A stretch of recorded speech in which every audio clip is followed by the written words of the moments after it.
E eu gostaria que os irmãos abrissem lá no livro de Romanos, capítulo 1, como eu já falei, versículo 16 ao 17. Que tem como tema o assunto da epístola, a justiça pela fé em Jesus Cristo. Todos acharam? Diz assim: pois não me envergonho do evangelho, porque é o poder de Deus para a salvação de crer, primeiro do judeu e também do grego. Versículo 17. Visto que a justiça de Deus se revela no evangelho, de fé em fé, de 50 afazeres. Então você vê a necessidade, como nós vivíamos naquela... E um testemunho que chamou muito a minha atenção, uma história que chamou muito a minha atenção foi de um rapaz.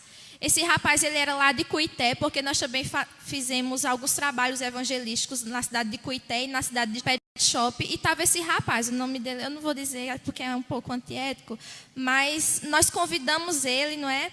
E quando a gente estava saindo, algo inquietou o meu coração de voltar e falar da palavra de Deus para a vida daquele rapaz. E aí eu falei com o líder que estava com a gente, né, organizando, e eu disse: olha, eu senti no meu coração de voltar e falar da palavra de Deus para ele. E ele disse para mim: se você sentiu no seu coração, então volte. Então a gente voltou. E aí eu comecei a falar da palavra de Deus, falar de Jesus para ele, que Jesus era a salvação, era o único caminho. E aquele homem, ele começou a refletir na mensagem que estava sendo dita ali. E no mesmo instante, a colega que estava do meu lado, ela perguntou a ele: você já visitou a igreja? Você já foi a alguma igreja? E ele desabafou para a gente, disse que estava desviado. Que já tinha sido até da congregacional, mas estava fora dos caminhos do Senhor, afastado da presença de Deus. E aí nós perguntamos se ele tinha o desejo de voltar para os caminhos de Deus. E ele disse que sim. Então nós oramos pela vida dele, nós louvamos naquele centro comercial. Então, amados, Deus, ele faz assim. E eu poderia... E sabe o que é isso, amada igreja? Sabe o que é isso na vida dessas pessoas? Somos nós jovens que fomos ali? Não. É a nossa palavra bonita, é a nossa forma de falar? Não. Sabe o que é isso? É o Deus manifesto no evangelho de Jesus Cristo. É esse poder que um dia transformou a sua vida, porque você está aqui não é pela sua vontade, transformou a vida, porque eu estou aqui também não é pela minha vontade. Então esse é o poder de Deus em nossas vidas, na vida daquele rapaz, na vida dos jovens que estavam ali só um banho por dia, fora do seu conforto. Muitos poderiam estar nas férias, mas Deus, ele faz isso com nossas vidas. Ele nos transforma, ele transforma o seu coração de pedra. Ele transforma as nossas vidas. E só quem pode fazer isso é Jesus. Jesus, ele é o único que pode transformar a vida de um miserável homem, pobre, pecador. Resgatar esse homem do lamaçal do pecado. Porque é isso que nós somos. Pecadores, mas Deus, ele é capaz de transformar a vida desse miserável homem. E isso é manifesto na vida de Jesus Cristo, como o apóstolo Paulo, ele fala aqui no livro de Romanos. E um exemplo grande disso, do poder manifesto no evangelho, foi na vida de Paulo. Paulo, como vocês sabem, como nós sabemos, um homem que antes perseguia o evangelho, que perseguia pessoas que serviam a Cristo. E Jesus chegou para ele: Paulo, Paulo, por que me persegues? Um homem que vivia a lei do judaísmo de forma mais desejo que ele tinha de ir até lá. E nós sabemos que Roma era um império muito grande naquela época. Um dos maiores impérios que já existiram aqui nesta terra. E Paulo sabia que iria enfrentar perseguições, que iria enfrentar o homem, como ele fala: pois estou bem certo que nem a morte, nem os anjos, nem os principados, nem o presente, nem o que vinha de Deus. Ele disse o quê? Pois eu não me envergonho do evangelho. Pois ele é o quê? O poder de Deus. Então Paulo, ele nos fala isso. Ele não se envergonhava do evangelho. Ele não temia a morte, não temia as perseguições, igreja. Porque ele sabia que a manifestação do poder de Deus estava sobre aquilo que ele falava às pessoas, que era o evangelho de Jesus, que era aquele capaz de transformar a vida do pecador, transformar a vida do pobre pecador, transformar a vida dos nossos corações de pedra. Então, esse é o poder de Deus. E nós observamos que 16, a vida eterna. Porque nós não somos desse mundo, nós estamos nele, mas nós não somos dele. Então isso precisa ficar no seu e no meu coração. Nós precisamos sair daqui diferente de como nós entramos. Nós precisamos colocar verdadeiramente isso no meu coração. Não só pensar, é o poder de Deus, mas viver entendendo isso. Que o evangelho ele é poderoso para salvar as nossas vidas. O evangelho ele é poderoso para salvar as nossas vidas. Então, ela iria escutar a palavra mais importante. E a eternidade tem que ser levada a sério. Eternidade tem que ser pensada todos os dias. Você tem que pensar no hoje como se fosse o seu último dia aqui nessa terra, porque nós não sabemos o dia que vamos morrer. Mas essa certeza nós temos de que todos nós iremos morrer. Então a verdade do evangelho, ela tem que ser pensada todos os dias. O poder manifesto de Deus na vida de Jesus Cristo, naquela cruz do Calvário.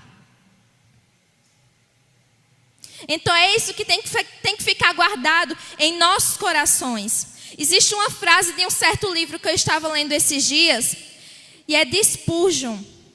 E ela diz o seguinte: se vocês nunca perdem horas de sono, nunca têm olhos lacrimejantes pelos perdidos, se seus corações não crescem como se fossem explodir, não tenha medo de que vão ser chamados de zelosos. Vocês desconhecem o começo do zelo verdadeiro. Por quê? Pois o fundamento do zelo cristão se acha no coração, com a tristeza, enquanto batendo forte com santo ardor pelas almas perdidas.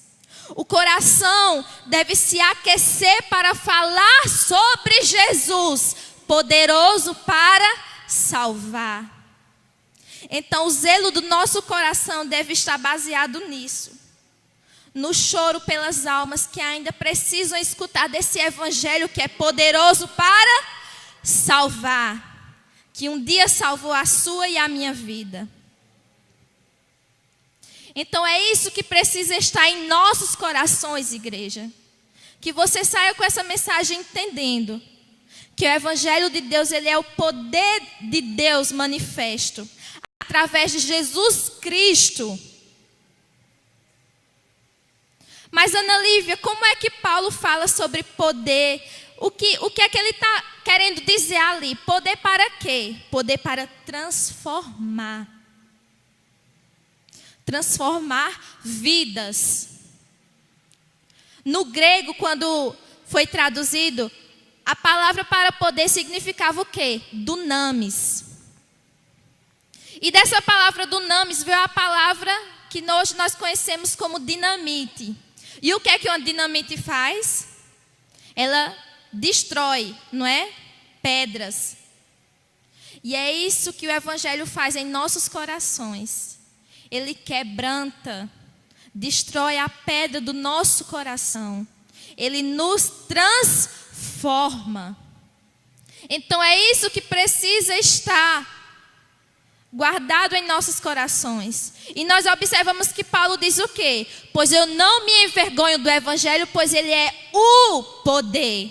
Ele não diz é um dos poderes, mas ele diz é o poder. Mas o poder de Ana Lívia, o poder da igreja, é o poder de quem? O poder de Deus.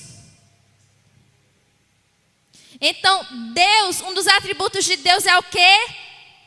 Onipotência. Então imagine o Evangelho de Deus sendo o poder de Deus. Aquele que é o Senhor dos senhores, o Deus do impossível, igreja. Então não é um poder fraco, mas é o maior poder. Porque nós pensamos no quê? No poder bélico, no poder armamentista, no poder dos governantes. Mas o Evangelho é o poder de quem? De Deus. Então isso precisa ser guardado em nossos corações.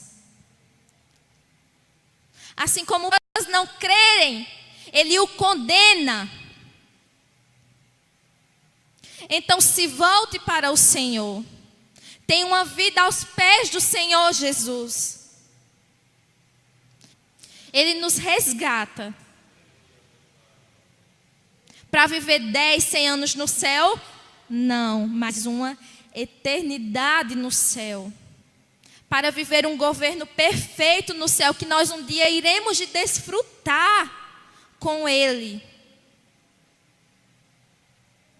E por fim, eu gostaria de me dirigir a 2 tipos de pessoas nessa noite.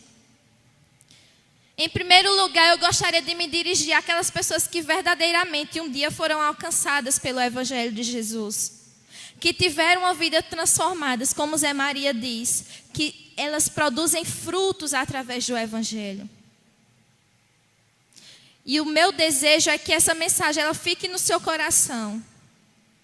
E que a partir do momento que o poder de Deus, através do Evangelho, transformou a sua vida, que você, em primeiro lugar, proclame esse Evangelho.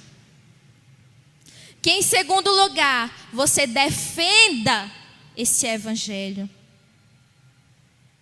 Que em terceiro lugar, você compartilhe esse Evangelho.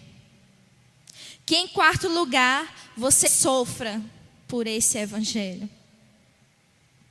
Que em quinto lugar, falou. E em segundo lugar, eu me dirijo às pessoas que talvez estejam na igreja, talvez vivam uma vida moralmente de acordo com o que a palavra de Deus diz, guarde os mandamentos assim como aquele moço rico. Talvez tenha um ministério aqui na igreja ou em outra igreja. Talvez seja convencido de que é pecador, mas ainda não teve um novo nascimento. Não conheceu verdadeiramente a Jesus de fato. Não experimentou o poder desse Evangelho. Eu te convido nesta noite a experimentar esse Jesus Cristo que transforma verdadeiramente. E a maior promessa que Ele te fez foi, sabe o quê? A vida eterna.